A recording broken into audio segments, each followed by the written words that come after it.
Isang antolohiya ng mga pagbasa sa mga salita ng makapangyarihang Diyos.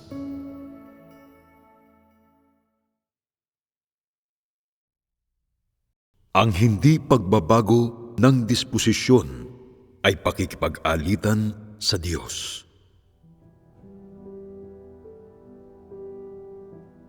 Makalipas ang ilang libong taon ng kasamaan, ang tao ay naging manhid at mapurol ang pag-iisip. Isang demonyong kumakalaban sa Diyos hanggang sa ang pagiging mapanghimagsik ng tao ay naitala sa mga aklat ng kasaysayan, kung saan hindi man lang kayang isalaysay ng buo ng tao ang kaniyang mga mapag-alsang gawi, sapagkat ang tao ay talagang pinasama na ng husto ni Satanas, at nailigaw na ni Satanas na anupat hindi na malaman saan siya tutungo. Kahit sa ngayon, pinagtataksilan pa rin ng tao ang Diyos. Kapag nakikita ng tao ang Diyos, nagtataksil siya sa Kaniya. At kapag hindi niya nakikita ang Diyos, siya'y pinagtataksilan pa rin niya. Mayroon ngang ibang nakasaksi na sa sumpa ng Diyos at sa puot ng Diyos. Pinagtataksilan pa rin siya. Kung kaya, masasabi ko na ang katinoan ng tao ay wala na sa orihinal na gamit. At ang konsensya ng tao, gayon din, ay wala na sa orihinal na gamit. Ang tao na aking itinatangi ay isang hayop sa anyong tao. Isa siyang makamandag na ahas. At gaano man siya magmukhang kahabag-habag, hinding-hindi ko siya kaaawaan.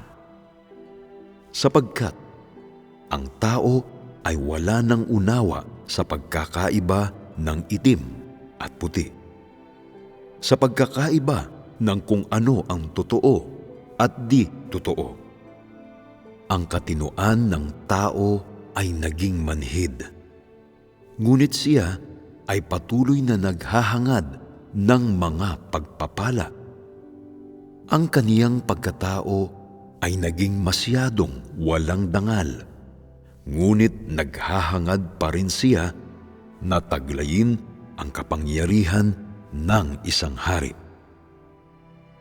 Kanino kaya siya magiging hari sa gayong katinoan? Papaano siya sa gayong katauhan uupo sa isang trono? Tunay na walang kahihiyan ang tao. Siya ay isang palalong kahabag-habag. Para sa inyong nagnanais na makamtan ang mga pagpapala, ipinapayo kong humarap muna kayo sa salamin at tingnan ang inyong sariling pangit na larawan. Taglay mo ba ang katangian ng pagiging hari? Taglay mo ba ang katangian ng isang magtatamo ng mga pagpapala? Wala ka pa rin ginawa ni katiting na pagbabago sa iyong mga disposisyon at hindi mo isinasagawa ang katotohanan. Ngunit ikaw ay naghahangad pa rin ng isang magandang kinabukasan. Nililinlang mo ang iyong sarili. Isinilang sa isang napakaruming daigdig. Ang tao ay sinira na ng labis ng lipunan. Siya ay inimpluwensyahan ng mga etikang piyudal at tinuruan sa mga dalubhasaan.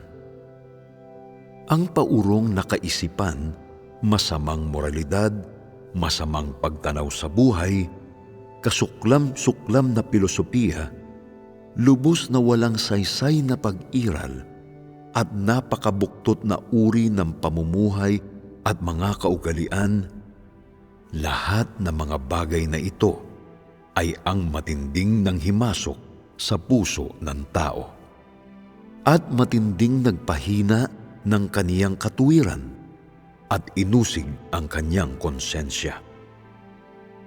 Bilang resulta, ang tao ay mas lalong malayo sa Diyos at mas lalong naging tutol sa Kaniya. Ang disposisyon ng tao ay lalong nagiging mas mabangis sa bawat araw. At wala ni isa mang tao ang magkukusa na talikdan ang anuman para sa Diyos. Kahit isang tao na kusang susunod sa Diyos, ni higit pa rito, isang tao na magkukusang maghanap sa pagpapakita ng Diyos. Sa halip, sa ilalim ng sakop ni Satanas, ang tao ay walang ginawa kundi magpatuloy sa pagpapakasaya. Ibinibigay ang sarili sa kasamaan ng laman sa pusali. Marinig man nila ang katotohanan, ang mga nananahan sa kadiliman ay hindi mag-iisip isagawa ito, ni hindi nakahandang matamo ang Diyos kahit na namamasdan nila ang kanyang pagpapakita. Papaanong ang isang sangkatauhan na ubod ng sama ay magkakaroon ng pagkakataon sa kaligtasan? Papaanong ang isang sangkatauhan na napakasama ay mabubuhay sa liwanag? Ang disposisyon ng tao ay dapat magbago simula sa kanyang likas na pagkatao at hanggang sa mga pagbabago sa kaniyang pag-iisip, kalikasan at pangkaisipang pananaw sa pamamagitan ng mga pangunahing pagbabago. Tanging sa ganitong paraan lamang makakamtan ang mga tunay na pagbabago sa disposisyon ng tao. Ang masamang disposisyon ng tao ay nagbuhat sa pagkalason at pagyurak ni Satanas. Mula sa napakalaking pinsala na idinulot ni Satanas sa kanyang pag-iisip, moralidad, pangunawa at katinuan. Ito ay tiyak na dahil ang mga pangunahing bagay ng tao ay pinasama ni Satanas at ganap na hindi na tulad ng orihinal na pagkakalikha ng Diyos sa kanila na ang tao ay lumalaban sa Diyos at hindi na nauunawaan ang katotohanan. Kaya, ang mga pagbabago sa disposisyon ng tao ay dapat magsimula sa kanyang pag-iisip, pangunawa at katinuan na siyang makapagpapabago sa kanyang pagkakakilala sa Diyos at kanyang pagkakilala sa katotohanan. Yaong mga isinilang sa pinakamalubhang pinasama sa lahat ng bayan, ang mga mas lalong walang alam sa kung ano ang Diyos o kung anong kahulugan ng paniniwala sa Diyos. Habang lalong sumasama ang mga tao, mas lalong nababawasan ang nalalaman nila sa pag-iral ng Diyos. At mas mababaw ang kanilang katinuan at pangunawa. Ang pagsalungat at paghihimagsik ng tao laban sa Diyos ay ang kanyang kasamaan sa pamamagitan ni Satanas. Dahil siya ay pinasama na ni Satanas, ang konsyensya ng tao ay naging manhid. Siya ay immoral. Ang kanyang mga saloobin ay sumama, at siya ay may paurong na pangkaisipang pananaw. Bago siya pinasama ni Satanas, ang tao ay likas na tumatalima sa Diyos at sinusunod ang kanyang mga salita. Siya ay likas na may maayos na katinuan at konsensya at normal na pagkatao. Matapos pasamain ni Satanas ang kanyang dating katinuan, konsensya at pagkatao ay pumurol at pinapanghina ni Satanas. Kaya naiwala niya ang kanyang pagkamasunurin at pag-ibig sa Diyos. Ang katinoan ng tao ay naging lihis. Ang kanyang disposisyon ay naging kagaya ng sa hayop. At ang kanyang paghihimagsik sa Diyos ay naging mas madalas at mas matindi. Ngunit hindi pa rin alam o ni kinikilala ng tao ito. At basta na lang lumalaban at naghihimagsik ng walang taros. Ang pagbubunyag ng disposisyon ng tao ay ang pagpapahayag ng kanyang katinoan, pananaw at konsensya. At sapagkat ang kanyang katinoan at pananaw ay hindi batay sa katotohanan at ang kanyang konsensya ay sukdulang pumurol, kaya ang kanyang disposisyon ay mapaghimagsik laban sa Diyos. Kung ang katinoan at pananaw ng tao ay hindi maaaring baguhin, kung gayon, ang mga pagbabago sa kanyang disposisyon ay imposible. Ganoon din ang kalugdan ng puso ng Diyos. Kung ang katinoan ng tao ay hindi batay sa katotohanan, hindi niya maaaring paglingkuran ng Diyos at hindi siya akmang gamitin ng Diyos. Ang normal na katinoan ay tumutukoy sa pagsunod at pagiging tapat sa Diyos, sa paghahangad sa Diyos, sa pagiging malinaw tungkol sa Diyos, at sa pagkakaroon ng konsensya ukol sa Diyos. Ito ay tumutukoy sa pagiging pinag-isang puso at isip patungkol sa Diyos at hindi ang sadyang paglaban sa Diyos. Yaong mga may lihis na katinoan ay hindi ganito. Yamang ang tao ay pinasama ni Satanas, siya ay nakagawa ng mga pagkakaintindi ukol sa Diyos at wala siyang katapatan o paghahangad ukol sa Diyos. Huwag nang banggitin ang kawalang konsensya ukol sa Diyos. Sinasadya ng tao na lumaban at hatulan ang Diyos. At bukod pa riyan, ay nagpupukol ng tuligsa kapag siya'y nakatalikod. Malinaw na alam ng tao na siya ay Diyos.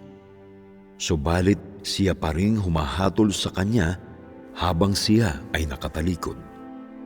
Walang intensyon na susundin siya at basta na lang gumagawa ng mga walang basihang kahilingan at mga pakiusap sa Diyos. Ang gayong mga taong may lihis na katinoan ay walang kakayahan na malaman ang kanilang sariling kasuklam-suklam na pag-uugali o ang pagsisihan ang kanilang pagiging mapaghimagsik. Kung may kakayahan ang mga tao na makilala ang kanilang mga sarili, kung gayon, ay nabawi nila ng kaunti ang kanilang katinoan. Habang ang mga tao ay lalong naghihimagsik sa Diyos, subalit hindi nakikilala ang kanilang mga sarili. Mas lalo silang mayroong katinoan na hindi batay sa katotohanan. Ang sanhi ng pagbubunyag ng masamang disposisyon ng tao ay walang iba kundi ang kanyang mapurol na konsensya, kanyang malisyosong kalikasan, at kanyang wala sa katotohanang katinoan. Kung ang konsensya at katinoan ng tao ay maibabalik sa normal, siya ay magiging akmang magamit sa harap ng Diyos. Ito ay dahil ang konsensya ng tao ay matagal nang manhid.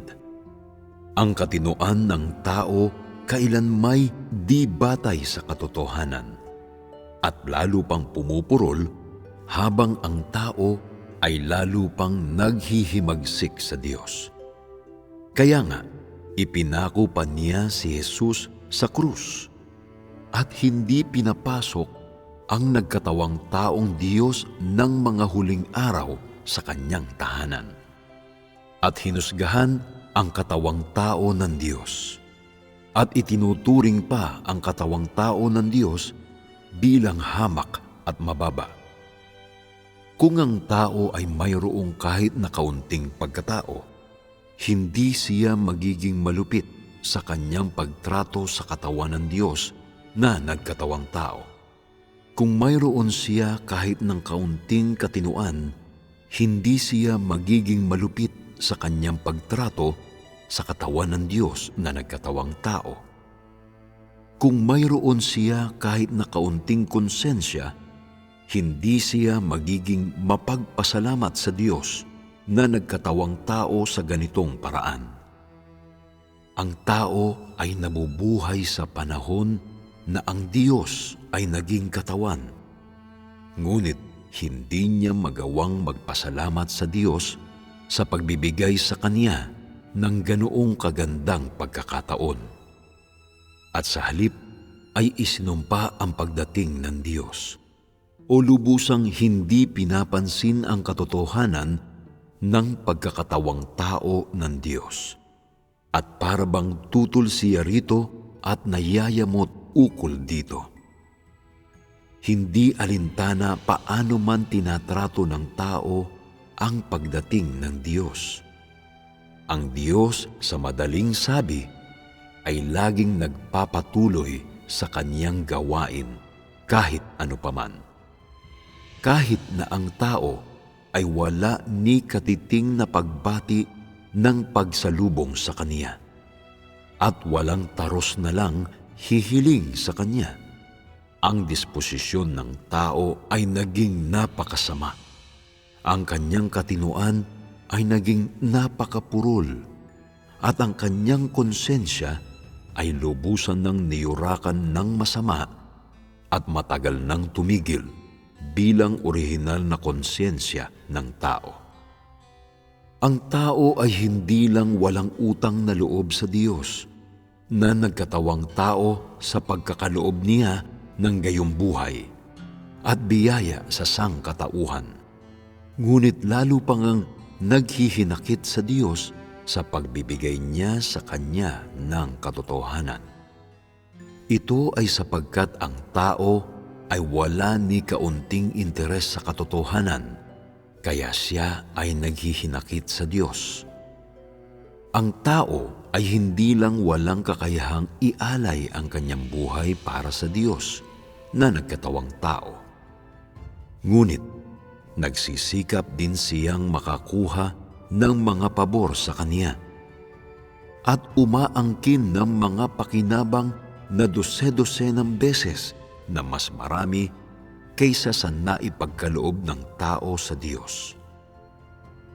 Ang mga tao na may gayong konsensya at katinuan ay itinuturing ang lahat ng ito bilang nakatakda.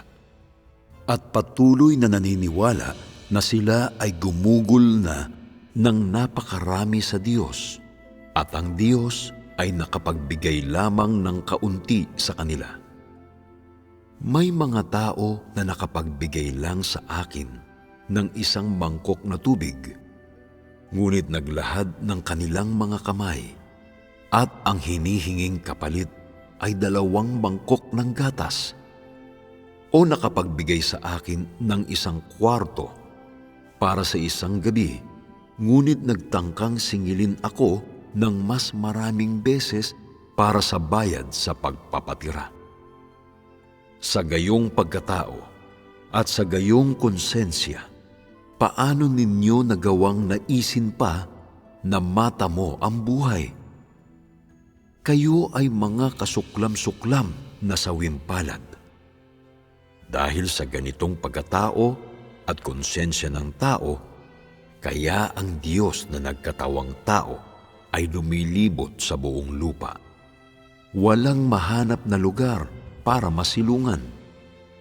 Yaong mga tunay na nagtataglay ng konsensya at pagkatao ay dapat sambahin at buong pusong paglingkuran ang Diyos na nagkatawang tao, hindi lamang dahil sa dami ng gawain na kanyang nagampanan.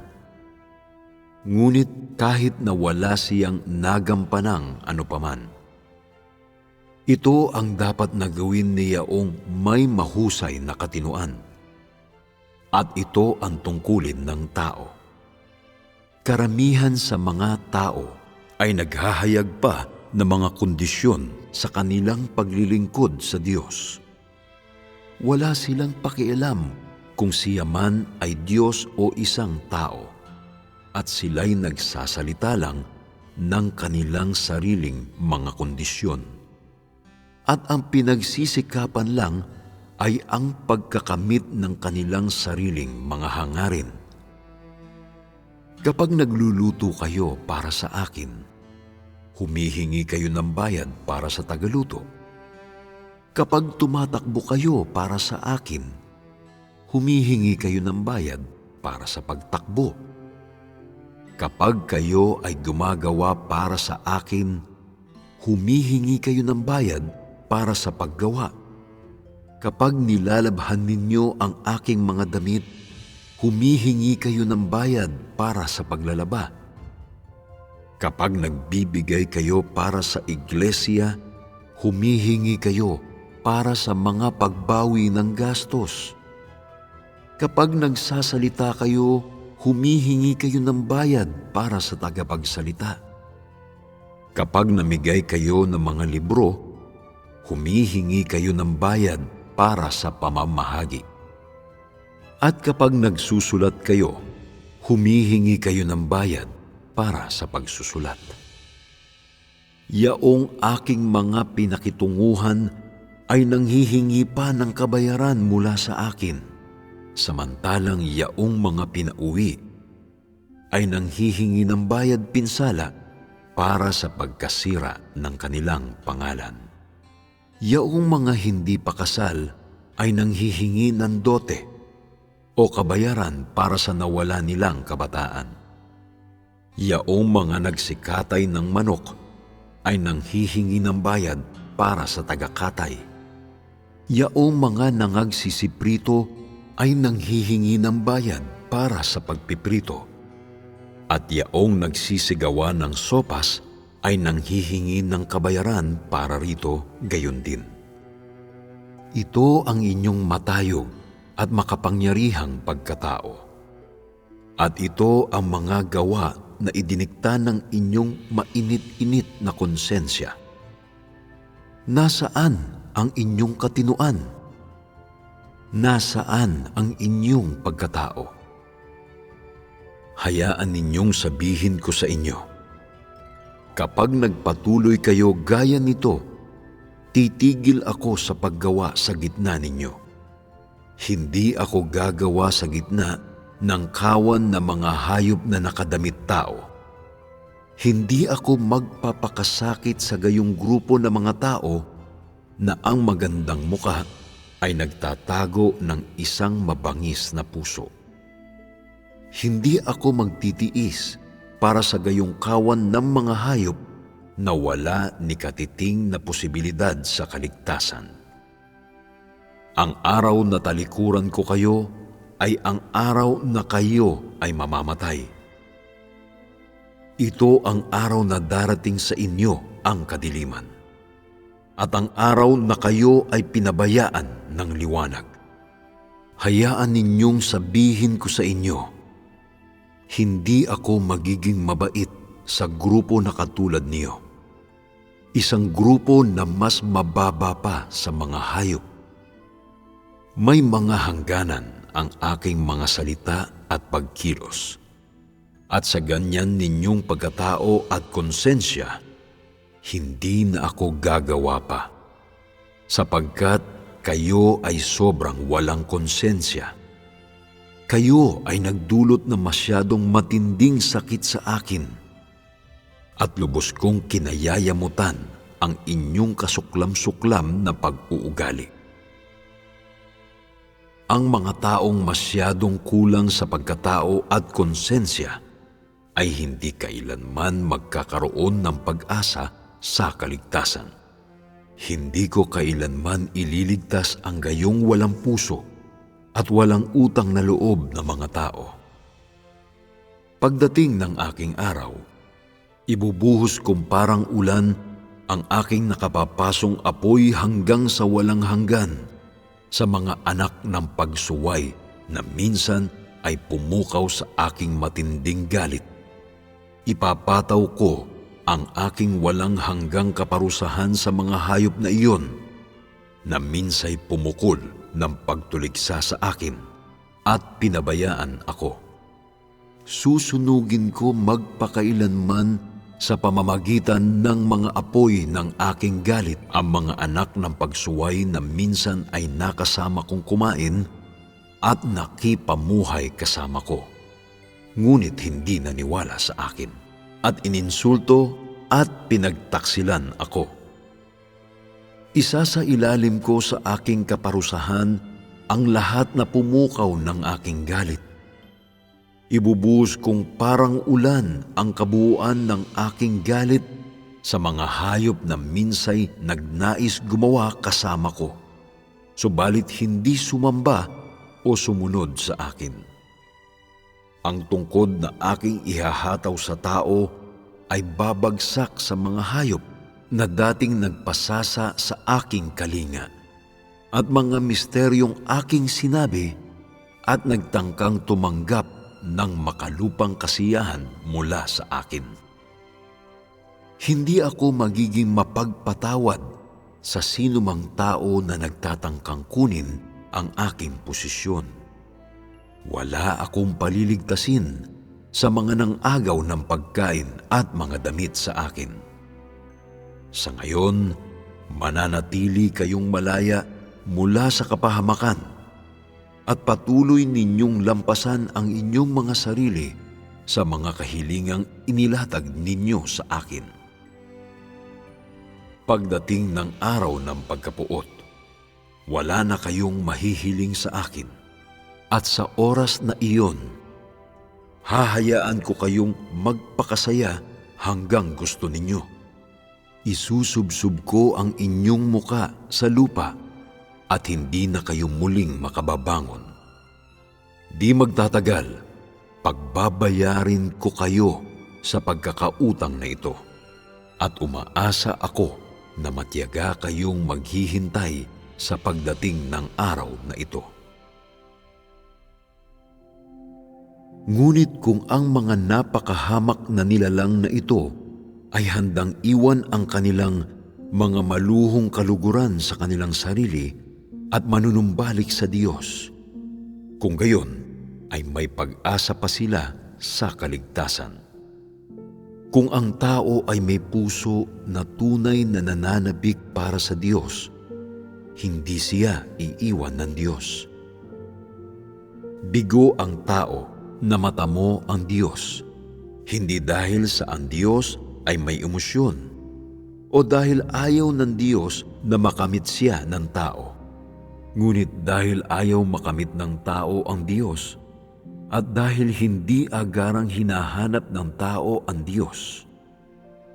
Paano nangyari na ang isa sa mga tunay na naghahangad sa Diyos ay isusumpa ng Diyos? Paano nangyari na ang isang may mahusay na katinuan at sensitibong konsensya ay isusumpa ng Diyos? Paano nangyari na ang isang tunay na sumasamba at naglilingkod sa Diyos ay lalamunin ng mga apoy ng kanyang puot? Paano nangyari na ang isang masayang sumusunod sa Diyos ay palalayasin sa bahay ng Diyos? Paano nangyari na ang isang hindi maaaring ibigin ng Diyos ng sapat ay mabuhay sa kaparusahan ng Diyos? Paano nangyari na ang sinuman na masaya na iwan ang lahat para sa Diyos ay walang makukuhang kahit na ano? ayaw ng tao na matamo ang Diyos. Ayaw niyang gugulin ang kanyang mga ari-arian para sa Diyos. At ayaw niyang maglaan ng magpakailanmang pagsisikap sa Diyos. At sa halip, sinasabi na ang Diyos ay lumabis na maraming tungkol sa Diyos ang salungat sa pagkakaintindi ng tao. Sa ganitong uri ng pagkatao, kahit walang humpay ang inyong mga pagsisikap, hindi pa rin ninyo matatamo ang pagsang-ayon ng Diyos. Huwag nang sabihin ang katotohanan na hindi ninyo hinahangad ang Diyos. Hindi ba ninyo alam na kayo ang depektibong produkto ng sangkatauhan? Hindi ba ninyo alam na walang katauhan ang higit na mas mababa kaysa sa inyo? Hindi ba ninyo alam kung ano ang pamitagan na titulo ninyo? Yaong mga tunay na umiibig sa Diyos ay tinatawag kayong mga ama ng lobo, mga ina ng lobo, mga anak ng lobo, mga apo ng lobo. Kayo ang lahi ng mga lobo, ang mga tao ng lobo, at kailangan ninyong malaman ang inyong pagkakakilanlan at kailanman ay huwag limutin ito. Huwag isipin na kayo ay sinumang nakatataas na tao. Kayo ang pinakakasuklam-suklam na grupo ng mga hindi tao sa gitna ng sangkatauhan. Hindi ba ninyo alam ang alinman dito?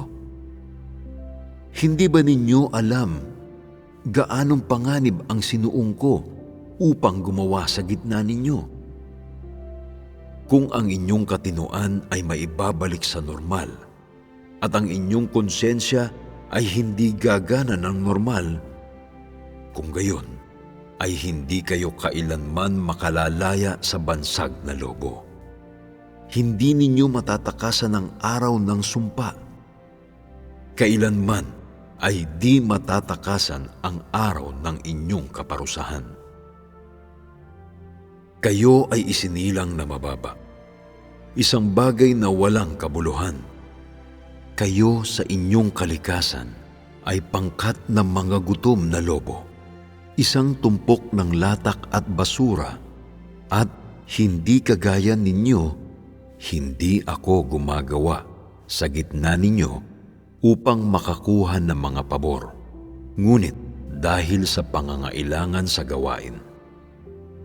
Kung kayo ay magpapatuloy sa pagiging mapaghimagsik sa ganitong paraan, kung gayon ay ititigil ko ang aking gawain at hindi nagagawa ulit sa gitna ninyo.